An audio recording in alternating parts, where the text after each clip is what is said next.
విశ్వామిత్రుడు వశిష్ఠుడు ఇద్దరు మహర్షులే, ఇద్దరు బ్రహ్మర్షులే. కానీ వారిది వశిష్ఠ గోత్రం, నాది విశ్వామిత్ర గోత్రం, కొంచెం తేడా ఉంటుంది.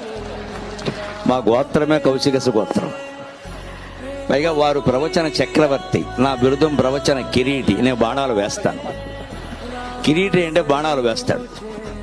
అంచేత నాకు ప్రవచన కిరీటి అని బిరుదం, వారికి ప్రవచన చక్రవర్తి అని బిరుదం. నిస్సందేహంగా చక్రవర్తి వారే ధర్మరాజు, నేనే అర్జునుడి.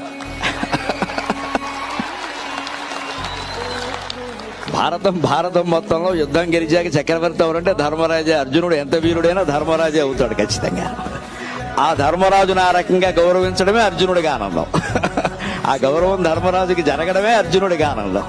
అందుకని వారు ప్రవచన చక్రవర్తి, నేను ఎప్పుడు ప్రవచన కిరీటిని. ఈ రకంగానే తెలుగునాట 2 రాష్ట్రాల్లోనూ ప్రవచనం ఒక ప్రభంజనమై చైతన్యాన్ని నింపాలి అనేది నా ఆశ పూర్తిగాను.